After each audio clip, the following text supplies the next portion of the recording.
Dr. Ibram X. Kendi, welcome to the Let's Give a Damn podcast. Thank you for having me. I am so thrilled. It is an honor to have you on the show. Been a fan of your work for years.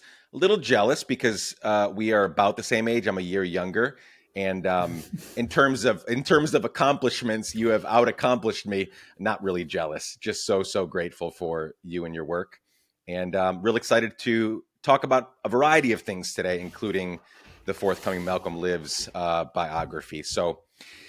Let's begin this way. You have had a hell of a last few years, and we have had a hell of a last few years. How am I finding your heart and your soul today? How are you? I'm feeling focused, uh, and I think a lot of people, particularly a lot of Americans, are in a moment in which they're focused on figuring out ways to do what they do best to help really save humanity, save the nation. Allow us to ensure that we'll pass on a country where our children will have human and civil rights. So really, I'm in a spirit of focus right now. I'm glad you feel that way, and that has been my experience as well. This is a particularly trying moment for us, and I have friends that are incredible humans that aren't doing so well right now. Right? They're not focused, and they're feeling pretty um, yeah, just helpless. Like, what can we actually do? We've been protesting for years. We've been marching for years. We've been writing and calling and doing all the things. And what have we done, right? And so they feel helpless. So I have a group like that. But then I'm grateful that I'm also surrounded, and I don't blame them for feeling that way. Honestly, Hmm. this is a troubling time. But I am also grateful to be surrounded by so many focused um, folks that are really set on what can we do. Okay, this is really bad. This is really fucking bad. This is disastrous. And what are we going to do about it, right? And so I'm glad that that is how we're finding you today. We have so much to focus on during our conversation and not a lot of time to do it in, but I always like to take a few minutes at the top of the conversation to ask my guests, how did we get here? How you in particular, how did you get here? I'd love to hear a bit about your story. Obviously, folks can go read all versions of your biography on your website, and they might have heard you talk about it before. But in this, I would love in this moment, how are you processing through that? So, if you could, just in a couple of minutes, share the people, places, and things that made you who you are today. Sure. So I guess I'm who I am today is an historian and scholar who studies racism and has written quite a few books and essays on the topic. And uh, those that scholarship is really geared to regular everyday people so they can really understand what they're experiencing, what they're seeing, how to challenge racism. And how I arrived here, I grew up in the 80s and 90s, in New York City, largely experienced, like many Black youth, all sorts of racism, racial profiling. I didn't really understand fully what I was experiencing, but I also, could sort of feel the effects of that. At the same time, I was a basketball head. I, grew up playing basketball, dreaming of playing in the NBA. And so when I got to college, I realized that I probably wouldn't make the NBA. But, I'd also grown up witnessing my parents speaking in churches. My father was a minister. My father was also, a longtime poet. My mother became a minister. And so seeing people use the word or words to move people, um, I wasn't particularly necessarily religious. Um, and so I go to college. I pursue sports writing. Sports writing gets old very quickly because professional athletes are just like any of us. Sure. And But then I start writing about race and racism and think about becoming a journalist who's going to cover racism, go to grad school, pursue my master's in African American studies. I didn't believe since I was Black, I was an expert on Black people. When I get there, I realize that I could actually have much more freedom if I'm a professor. I decide to become a professor. And, as a professor, I start writing books, on the history of racism and those who are challenging it. And because I was groomed in a department and even a discipline, African American studies, that was really focused on sort of knowledge for change's sake as opposed to knowledge for knowledge's sake. From the beginning, I wanted my work to be accessible to regular folks. You pointed out, let's go back to that moment for a second where you were writing about sports and then you decided to write about race and racism. Was there a particular thing that was happening? Because you said, one of the reasons you sort of changed was you can only write so much, right? But obviously there's a whole multi-billion dollar industry of people writing about these ordinary folks that can throw a ball a certain way or, hit a ball a certain way. So that could have been, there's a version of Ibram X Kendi that is on ESPN, right? Mhm. And we're not getting that today. So was it just, hey, I can talk about these new topics in a better way as a Black man in America? Or did something happen sort of historically, culturally that said, yeah, this is a way better use of my time? So I went to Florida A&M University, and at FAMU we were encouraged to do internships. Those of us journalism students. So I interned at the Mobile Register in Mobile, Alabama, in the summer of 2003. During that summer, the sports editor comes to me uh, and assigns me to write a story uh, assessing or really covering whether the top football high school recruits in the state would prefer to play for a black head football coach. At the time, the SEC had never hired a black head football coach. Alabama had just passed on Sylvester Croom and hired, I believe, Nick Saban, or he may have been after that.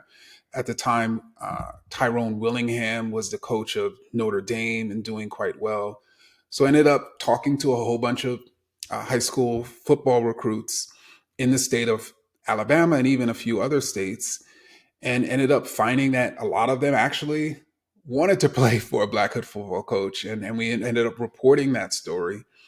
And I saw the reaction, to that story, particularly along because of its social aspect, that was much more interesting and fulfilling to me than the sports aspect. And so I think that in many ways was a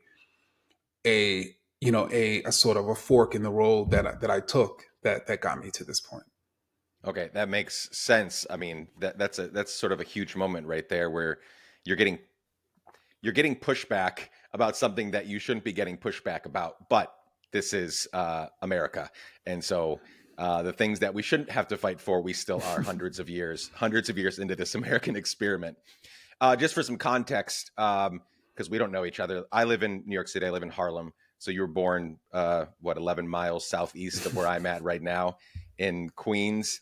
And we'll talk about this later when we get to your book. But your New York stop for the book tour is going to be a couple miles from our apartment, Oh, a cool. couple miles north. I love attending events at that center, and yeah, I'm going to obviously come up and see you there when you're in town.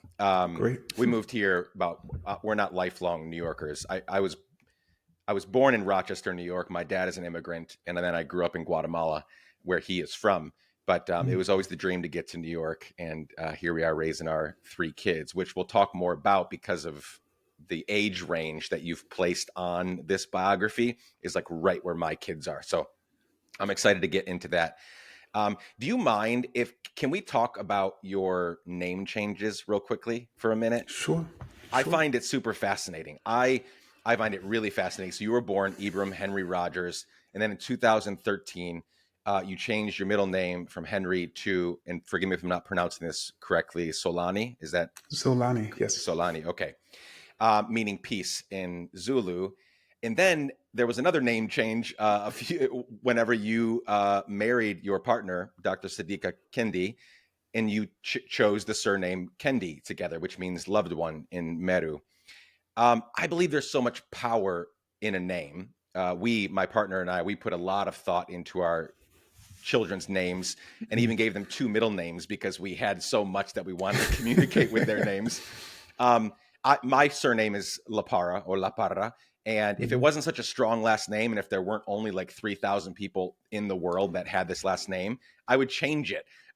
Because I see a lot of I have a lot of friends with pretty sort of run of the mill, boring last names. And I'm always like, you can change your last name, right? Like, you don't have to stick with, this name that you were given outside of your control. Well, you obviously took that very seriously. And I'm not saying you didn't. You tell me. I don't know if you didn't like those other names, but you chose these names super, super intentionally. So can you talk about what brought about those changes, both the middle and then the surname?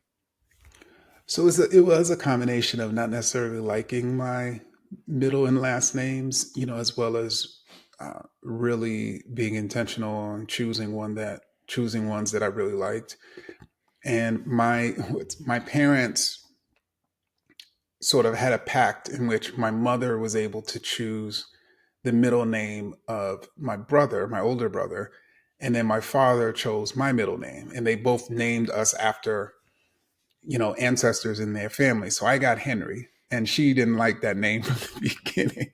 And I never necessarily liked that name. And then when I started studying the history of racism and learned that the first, the man who really pioneered what became the transatlantic human trade in Portugal was named Prince Henry. It also was a name that it didn't no longer wanted to stand by.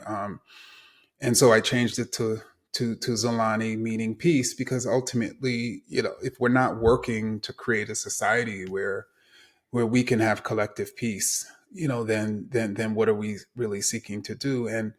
And similarly with Rogers, I was constantly mocked. Will you be my neighbor? Sort of growing up from Mister Rogers' neighborhood, Yep. Yep. and uh, and but I wasn't necessarily as intent on changing that name until I met my wife, Siddiqa, and she, when we started talking about, uh, getting married, and she shared with me just the challenge of changing her name, and not sure whether she wanted to go through that again.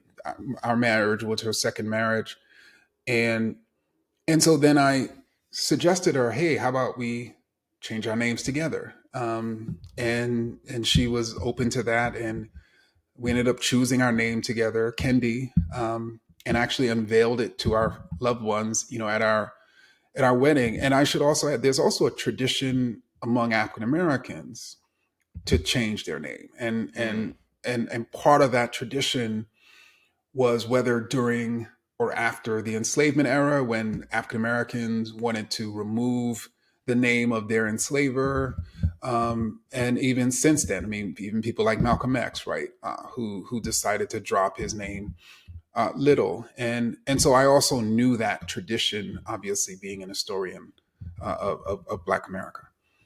That's really beautiful. Thank you for sharing. And I just want to give everyone out there permission. If if you want to communicate certain things with your life and work, a lot is stored up in a name, and you can do something about that. My partner and I have joked. She hates her maiden name, or not hates it. If you're listening to this, in-laws, not hate it, but she definitely was glad to get rid of it once we were married 17 years ago in a different time of life. We were still coming out of our conservative Christian upbringing. And so there was no conversation back then, anyway, of, wait, should I take your surname? Why do you have to take mine? Why is it just Yeah. automatically assumed?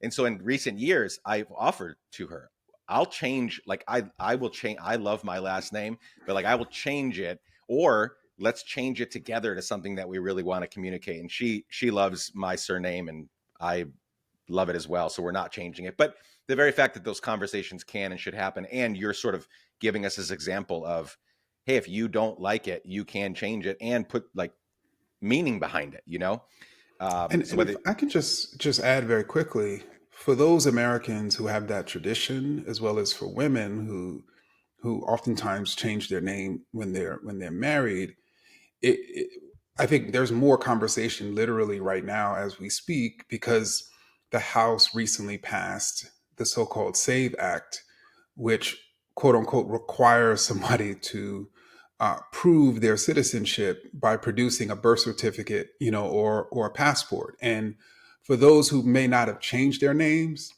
those documents become incredibly difficult to get or to produce when you've changed your name or you're in the process of changing your name. And so it actually disenfranchises a whole group of people or makes it harder for them to vote, which clearly is unfortunate. I was literally going to bring that up next because I was going to say, listen, doctor, you're a controversial person and figure.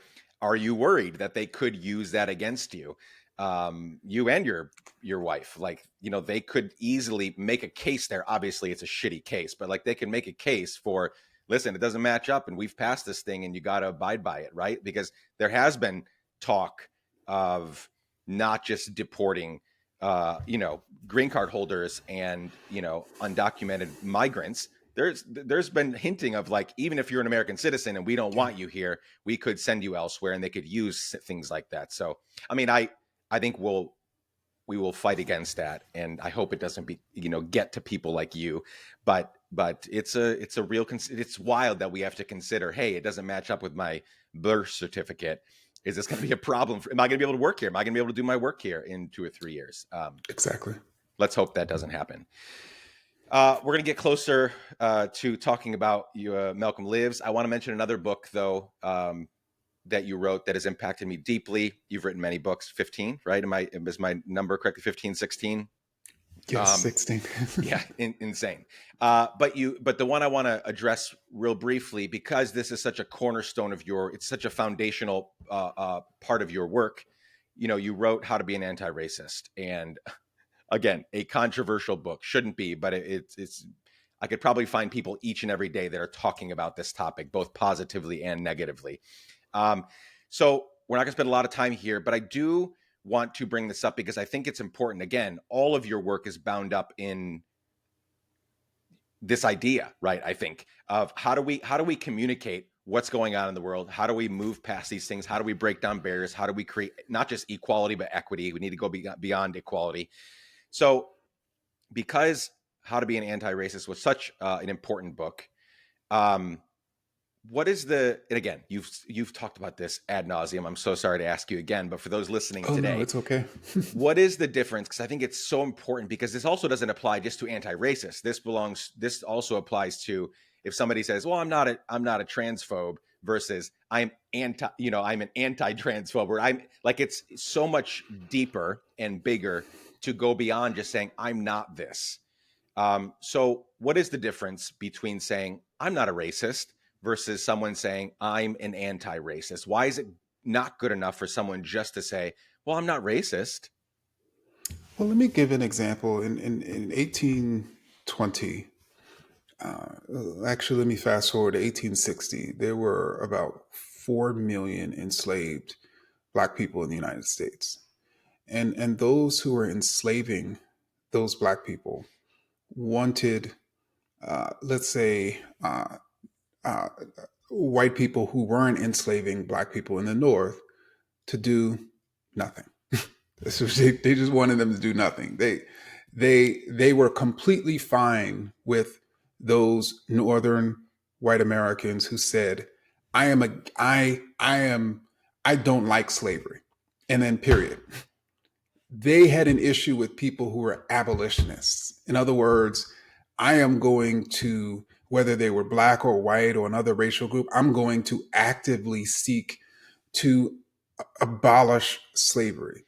Those were the individuals who most threatened the life of slavery. And fast forward 2 centuries later, those who say, I'm not racist, period, it doesn't threaten, the structure of racism in the way in which those who actively are seeking to deconstruct racism is. And so, frankly, when you do nothing in the face of an injustice, what happens to that injustice? It persists. And if the people literally who want that injustice to persist are trying to get other people to do nothing, then what does that mean? That means that there's a level of complicity when we do nothing, which is to say, the people, again, who are conserving racism want the rest of us to do nothing because they know our resistance is the only thing that could bring it down. And so I argue, actually, in How to Be an Anti-Racist, that inaction is just as critical to the persistence of racism as action. So the individual who is actively seeking to institute a law that disenfranchises Black people is, that's one form of someone who's participating or allowing racism to persist, but just as much another person who's like, I don't think that that's a good law, and then that's it. Or I'm against that law, or I'm not like that person who instituted that law. It doesn't really do anything to change that law. It doesn't really do anything to ensure we'll all have access to voting. And so I keep stressing that when something is the norm, when something is the status quo, there's only two positions. There's those of us who are allowing the status quo to persist, either through our action or inaction, or those of us who are actually trying to challenge the status quo, and thereby, in this case, being anti-racist. Super, super helpful. And it's also what you just described. Obviously, that applies to 100, 1,000 different topics, right? 1,000 different things happening. And it's also something that we talk about quite a bit in the Let's Give a Damn community on the podcast is if you know that something is wrong and I'm not saying you can't do it there in this place, but if you're just talking about it behind closed doors with your friends, if you're just, bitching about it over beers with your buddies, or if you're just talking about all the ways that X, Y, or Z is wrong, but then you're not taking the next step to do whatever you possibly can. I have little respect. I understand, like, life is hard. You can't do everything. I want to acknowledge that, friends. If you're listening, like, I'm not telling you that you have to do everything that you care about. You have to do something about it because that's humanly impossible. There's lots of things to care about, lots of things that are wrong. But we must take those extra steps. We must do something. And if we're going to talk about it long enough, we must get up and do something about it. I completely agree. I think there's a lot. I think one of the current versions of that is the genocide in Gaza. And we've seen, I have spent the last 18 months raising hundreds of thousands of dollars for organizations in Gaza, helping other people raise. I've done 110-mile walks in the freezing cold to raise money. I've done work with a bunch of organizations working in Gaza. So, like, I have tried to, hey, if you look at my social media, you will see that I care about this issue a lot, but it's not just posting. It's not just talking about it. It's not just posting sort of things that are going to get people riled up. It's also me in action each and every day doing something about it. Otherwise, I need to shut the hell up and find something that I can contribute to. I mean, really, because we need fewer people. We need fewer people talking, and then not doing something about it. So I love that. Yeah. Did you have something to say there? I don't know. No, and I was just going to say that doing something could certainly mean, as you have done, fundraising for organizations.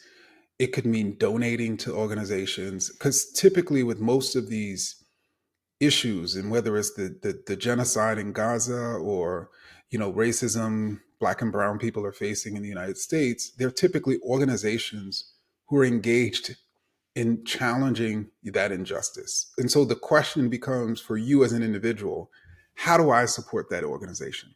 I may not have a bunch of time, but I have money. So let me give. I may not have that much money, but I have time, right? So let me give my time and volunteer. I may have a little bit of time and a little bit of money, so I'm going to give a little bit of both, right? How can we each contribute to those organizations that are engaged in this fight? Or we realize There's no organization in our local community, so how do we create one?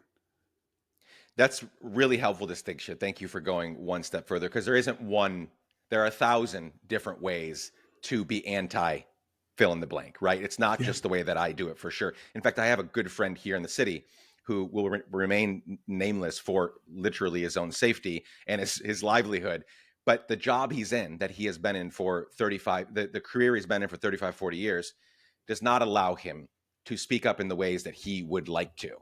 Mhm. But he also makes a hell of a lot more money than I do, and then uses all of, like, every cent he can to facilitate the work being done on the ground.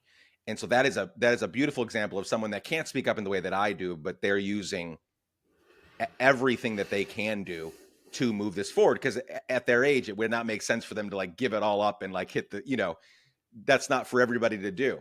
And so Yeah. there are so many different ways to do it. Let's talk for a minute about this moment, since we're sort of on this topic. We've already mentioned the horrific 18, 19-month genocide in Gaza. Uh, that's happening abroad. It also has we're also very explicitly part of it. We have fascism, seems like it is here, hopefully not here to stay, but it is here. Um, I have no love for Democrats when they say all the right things, but in my short life, when they have a chance to do something important, they rarely take that chance, but they keep Mhm. saying the right thing. And I honestly refuse to be part of a party that is, by and large, just like the other major party, bought and paid for by Israel and other special interests. So I'm not coming at this from a like, let's support the Democrats and let's hate on the Republicans. But I also understand that this is a very, like, this moment feels very heavy. Um, how are you? Feels very heavy, very very harrowing, very evil, really. How are you navigating sort of what's happening right now? And how should, if you're sitting in a room with my audience, who are all people that in all walks of life, that all want to give a damn in bigger and better ways, how should we be thinking about how to navigate these times? So, well, let me say, I think the way that I'm navigating this moment, we're going back to what we were, I think, talking about at the onset, is I'm really focused on trying to both respond to what's happening on a day-to-day basis, in ways that I can. So, for instance, using my platform to point out and explain for people what's happening, to sort of pierce through sort of forms of gaslighting coming out of this administration. But then at the same time, privately creating institutions, and uh, and entities, or even writing a book that will help to explain for people what's how we arrived at this moment. And so I and I think each of us can think about our own ways in which we can resist. um, Again, in the spaces that we're in, with the expertise that we have, but we also have to be very cognizant of what we're resisting. And and I don't think, let me say, Nick, that those who have compared this administration to uh, to Nazis, I don't think that is a reach, Mm. um, nor is it hyperbolic. And so I think for those who are really interested in trying to understand what we're facing, you can certainly read up on those, on the lead up, to Nazi Germanism. Or if you don't want to go all the way back to the 1930s, you can read up on countries like Hungary to really understand how you had a president who was democratically elected and has been able to create a political economy that ensures the permanence of his power, or even a president like the president of El Salvador, which similarly it's a much more recent situation, and so there are countries and there are political leaders that are in the future based on what the where the United States is headed, and so in the case of Hungary, um, the attack on journalists, the attack on scholars, the attack the manipulation of the voting system to ensure that Urban won't lose, the ways in which the courts have been sort of neutered, the constant obeying in advance, of particular entities. It's so bad right now that for so long the opposition was fighting amongst themselves. In the most recent election, they finally realized, hey, maybe we should have some level of solidarity, but they still lost, right? So literally all the political parties in Hungary came together, in a coalition against Urban, but the game was so rigged that they still lost. Right. So we also don't want to reach that point, right? And so there's so many lessons from history and other countries, that we can learn in the here and the now. Let's not, I was going to go a different direction, but let's stay focused. My brain is going crazy and this is all super helpful. You mentioned a little bit ago that, when you were talking about what you're able to do, like what you're doing very practically, you talked about institutions that you are building. Most people know that you have been leading the Center for Anti-Racist Research at Boston University for a few years. And now, as of this summer, I believe, you'll be at Howard University. Is that a continuation of the work? Can you share what you'll be doing at Howard? I assume it will be along these lines, but I don't want to presume.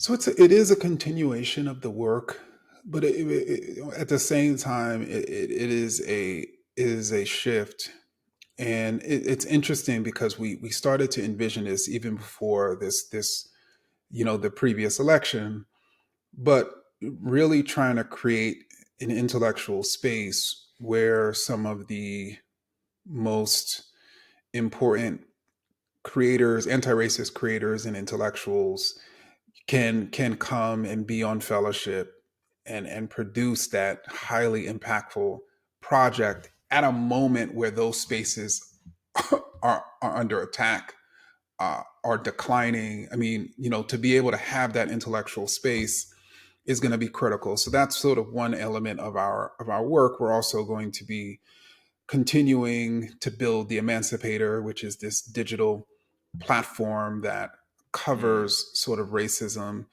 Obviously we'll do our own original research, but then also to really support the Howard community of faculty and students, who are a number of whom are already engaging in the advanced study of racism. And so creating mechanisms for them to do, what they do best. And that's one of the reasons I'm so excited about this move, because as a scholar who's long studied racism, the university that has uh, uh, the university in the United States that has long studied racism, there's no one like Howard University.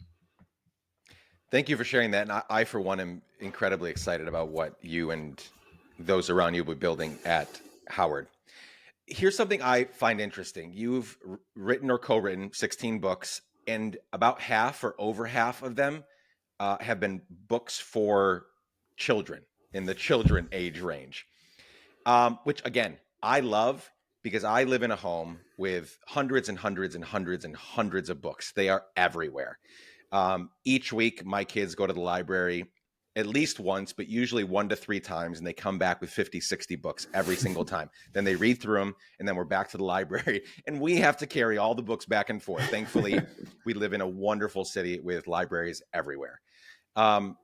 So I'm coming at this from, as the parent of 3 children, 10, 12, and 13, who love to read. I'm also coming at this, my partner and I love to read.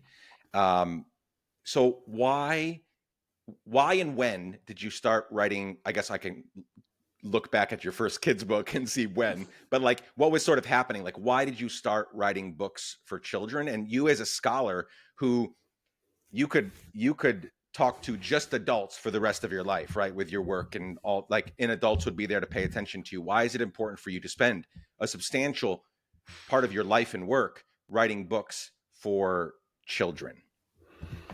So I wrote this book, this narrative history of racist ideas, entitled "Stamped from the Beginning," and I can't tell you the number of times I went out to speak about that book, and people who had read the book appreciated the book and all they learned, but also I could tell they were very upset. And what they were typically upset about was that they didn't learn this in school, that they had to be 35 or 45 or 75, or even 25 before they learned what they felt was such a foundational history.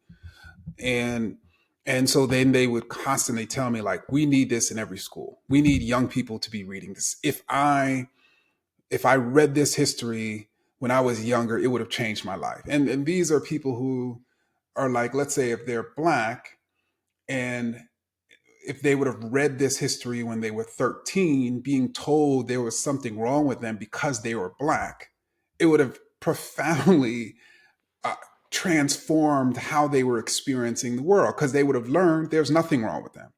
Or if they were 13 and white, uh, then they would have realized those who were telling them that they're special because they're white, that no, that's like, none of us are special, right? And so the way in which it could have helped, I have so many, even Latinos and Asians and Native Americans who are like, yeah, like, it, we need these types of histories, for young people as well. And so I kept hearing that over and over again.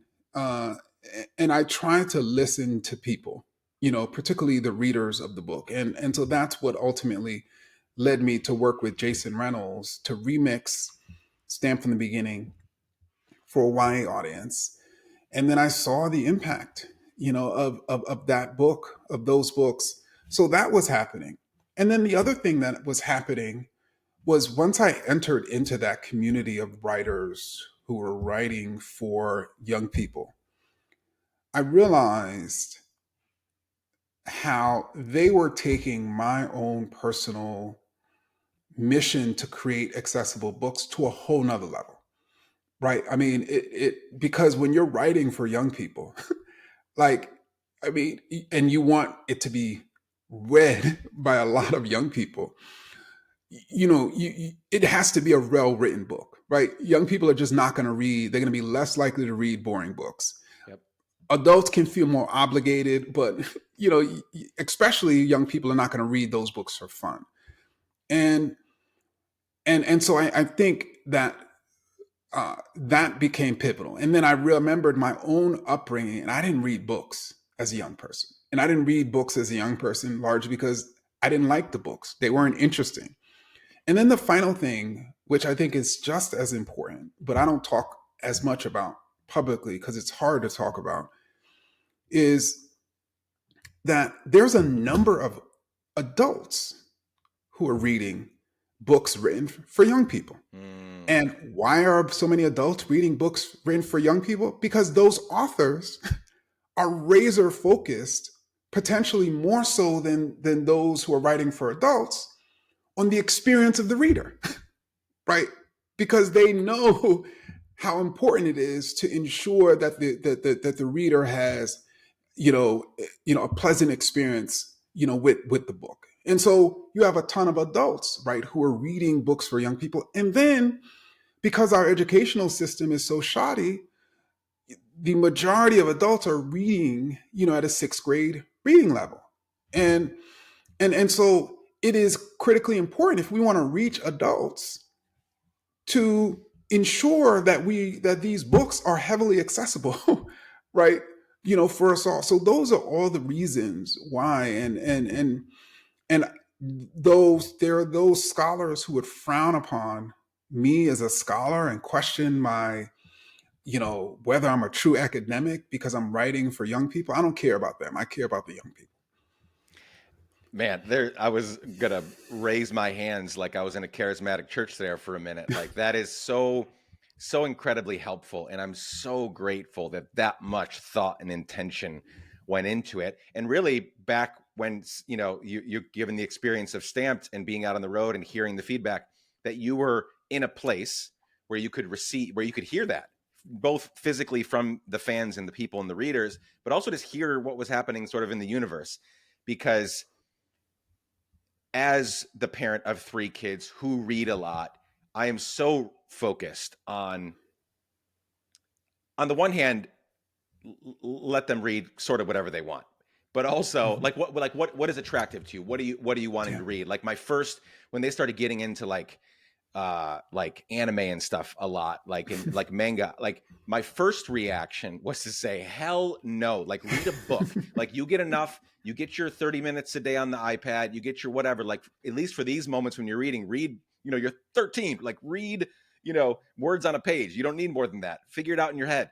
But then as I started like, okay, why do you like to read this? And they would talk me through it. I was like, Mm. oh yeah, like this is such an important Yeah. way to read. And they don't just read those. They read a lot of just, you know, sort of what we would call a regular book. But I'm so glad that that level of intentionality has been put into it, which sort of brings us into this book. The reason that we are talking today um, comes out in 1 month minus a day. I think is it May 13, right? So we're almost Yes. there. Your baby is almost birthed into the world. It's also coming to us in the year 2025, 100 years after um, Malcolm's birth. And living in Harlem, that's just one of the reasons why I think about Malcolm X a lot. I live 1 block over from Malcolm X Boulevard, and like I Oh said, wow. I spent Hmm. time at the center, and he's just for years now. So let me go back a second to the whole book thing for a second, because I think this is important for as I process through this. You talked about listening to the fans and hearing so many of them say, I didn't have the reason and you even said it in your own experience, I didn't want to read a lot when I was younger because we didn't have books that had that level of intentionality behind them. And I loved to read growing up, but it was a lot of books that I think they're fine. There was nothing wrong with them, but like I read a lot of books like whatever, the Hardy Boys, Hmm. Boxcar Children. These are fine books. But if I look at all that was available for me to read, they didn't do anything they made me a reader, which is not a bad thing, but they didn't do anything to broaden my worldview. Yeah. They didn't do anything to teach me about all the different kinds of people there are. They didn't teach me about um, LGBTQ plus community. They didn't teach me about how to be an anti-racist. They didn't teach me about what was happening. And they didn't teach me real history, right? Even the curriculum that I was a part of growing up in school was in retrospect an absolutely god awful shitty curriculum that taught of it was colonizing through and through. Like Yeah. I Yeah. participate. My K through 12 was I was colonized by partaking in this curriculum, which I had no control over. So I didn't have these books growing up. That's my point. And now my kids do. And so this book is coming to us now. Tell me about. I know you already talked about your process and why you started writing books for children, but this book in particular, it's identified on the website as the official, and on the book, the official, right, biography. So this is a big deal, right? It's the first of its kind in I think several decades. Yeah. Um, so this is a big deal that you're not just again. This is a sort of sanctioned by the movement in the family and all of that, right? Why? How did this book come to life? Why is it important for us now in this period in history? And the third thing that I'll remind you later if you need reminding, but one thing that I think is very interesting is that this is a 350-page biography for children.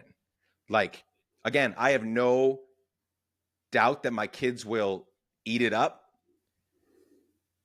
But how are you getting all the kids that need to read this? You hand them this book, which is it's thick. It's not scary thick, but it's thick. And saying this is an important book for you to read. Nope, there's no pictures, and please read it from front to cover because it'll change you. It'll teach you about one of the more important figures in our lifetime.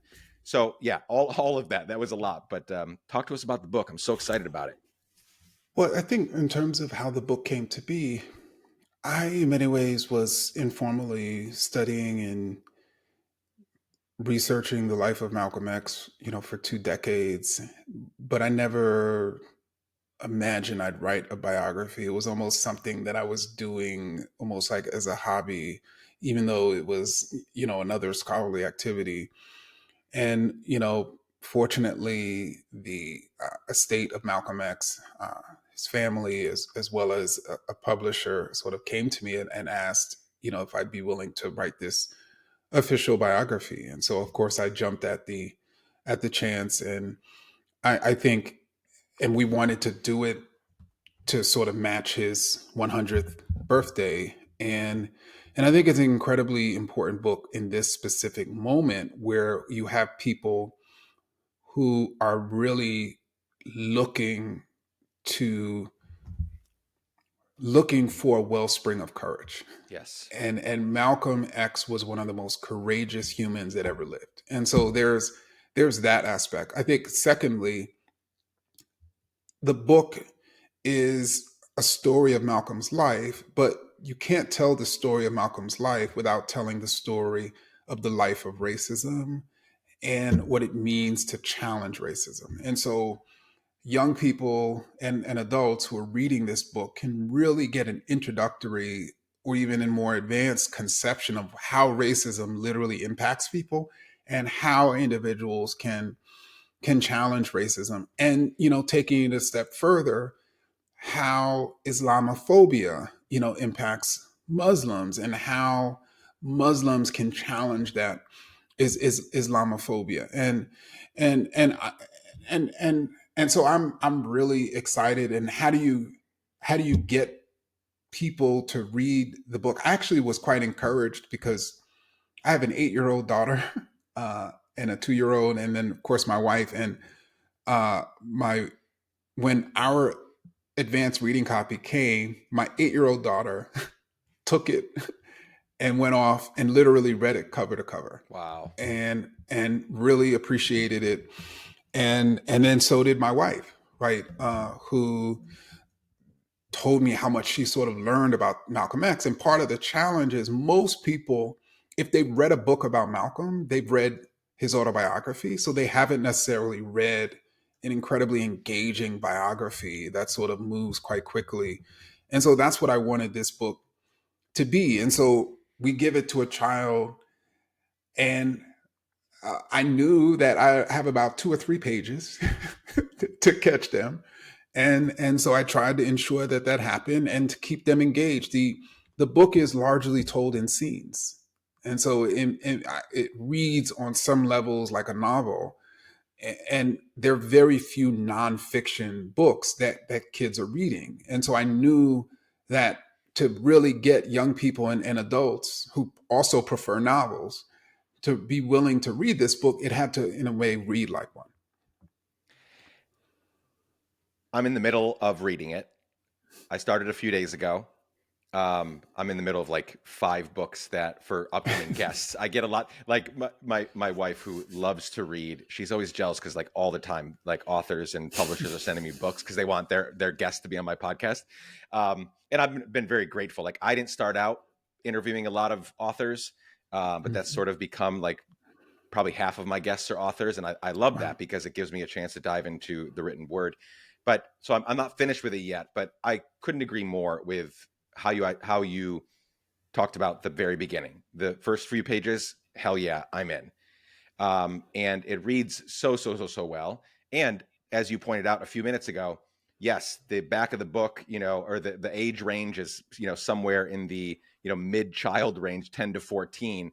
But I guarantee that there'll be lots and lots and lots of adults that will buy it for themselves or that will get it for their kids and then end up reading it themselves. It is time. It's also, I would say I find it very, maybe you don't see it this way, but I do. Like, I find it very courageous that you and many others continue to write books that will inevitably get banned. Mm. Like that makes no sense to, to, to, uh, to write a book and publish it in this day where books just aren't like that's not the industry you want to get into if you're wanting to make a sustainable living. um, for most authors.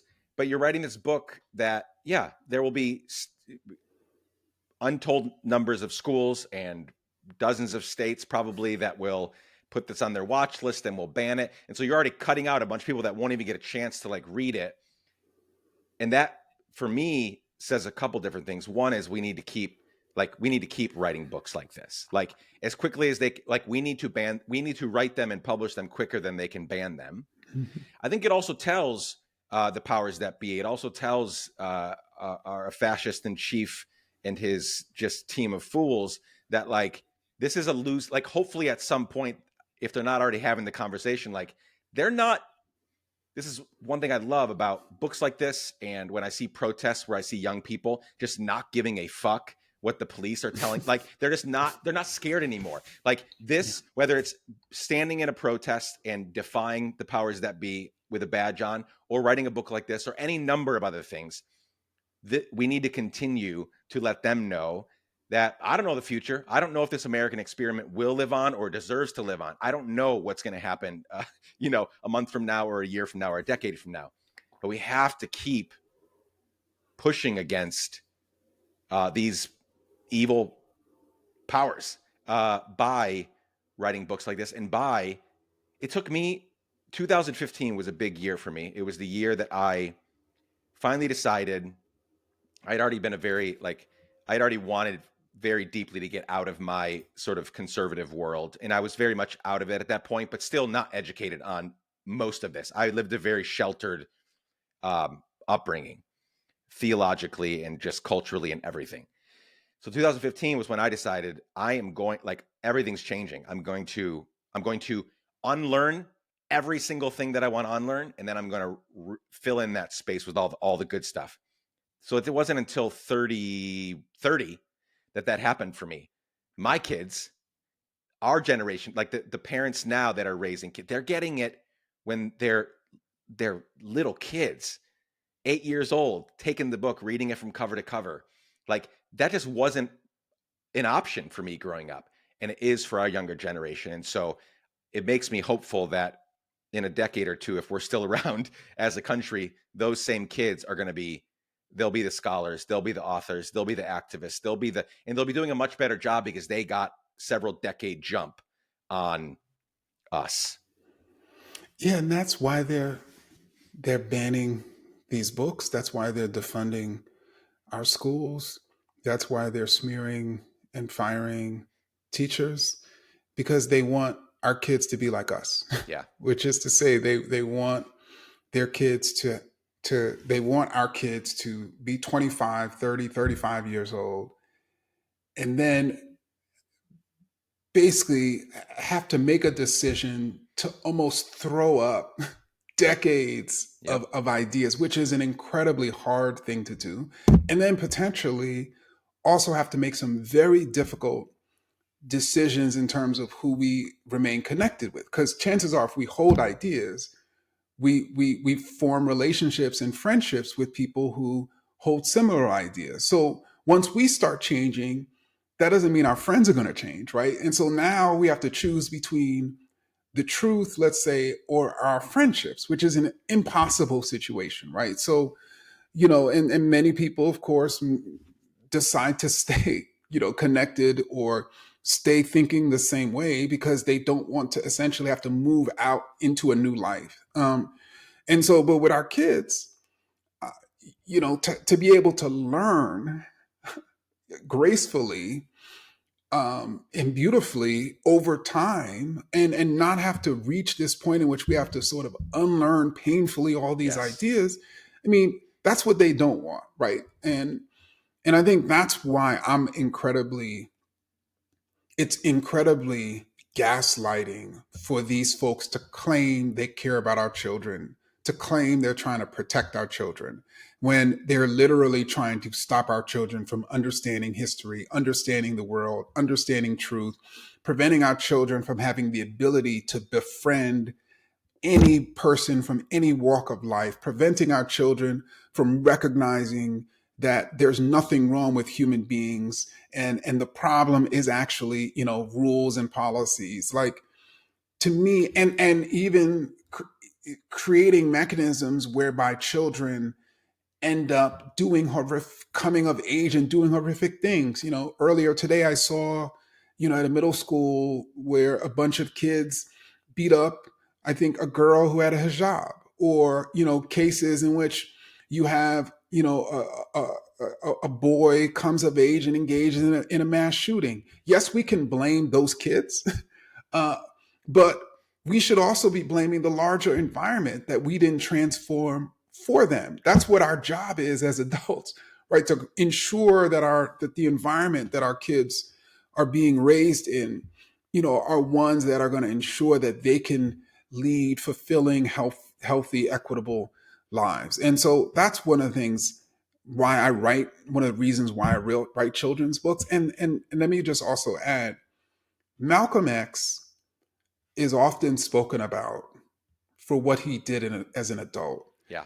I don't think people have as much understanding of what he went through as a young person and all of the challenges that he had to navigate, and whether that was his father being, killed or actually dying by an accident, whether that's sort of poverty and hunger, whether that's being separated from his siblings, his mother being institutionalized, uh, whether that's him having to essentially move 3 times before he was 5 years old, or move again cross country to, from Michigan to Boston, or being incarcerated, or, I mean, these are things that young people are trying to navigate, or their friends are navigating.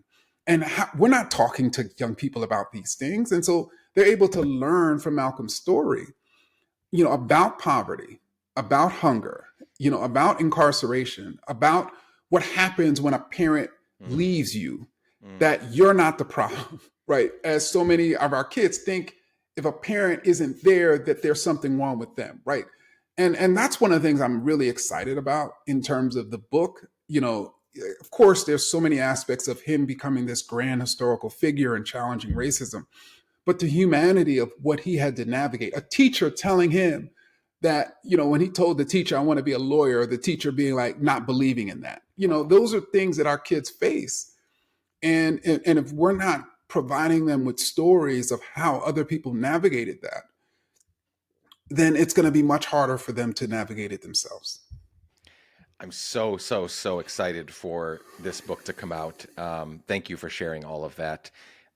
You've been so gracious with your time. One quick question before I let you go. And the question is this.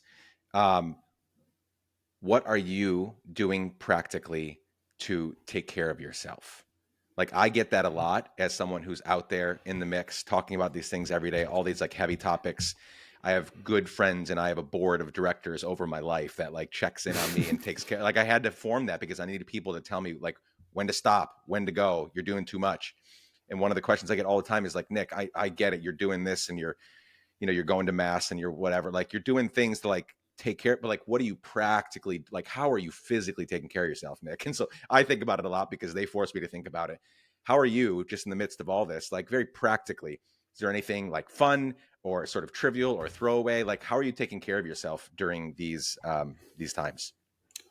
Well, one of the things I've actually learned over the last 2 to 3 years, and we spent time talking about, my new book, Malcolm Lives, is that writing for me actually is quite therapeutic. Mm, And I didn't fully understand that and know that until over the last few years. There were so many different things I had to navigate, because of smears or this or that. And it took me away from the process of writing, which then affected me personally. sure. um, and and so for me, writing is therapeutic. But I would also add that I tend to, I'm a vegan.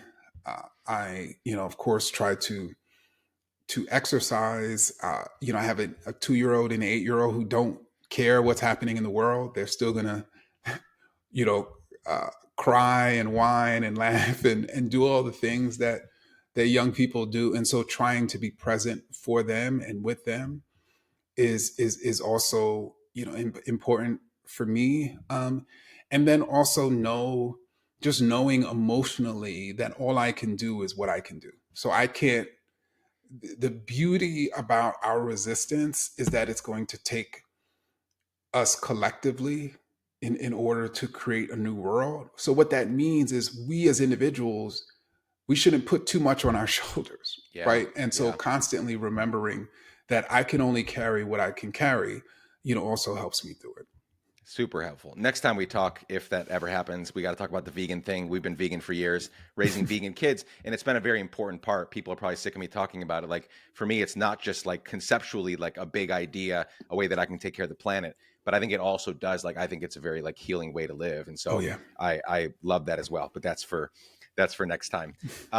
Ibram, I'm so proud of you. I'm so excited for this book. Thank you for writing it and for all the work that you put out. For those listening, we'll put the links in the show notes, both for the book, or you just Google it, just find the book, buy it, pre-order it, send it to all your friends, and also the tour so that you can join up on the book tour if you're in one of those cities. Um, Thank you so much for joining us. This was super, super helpful. Of course. Yeah, thank you so much. And yeah, let's definitely give it.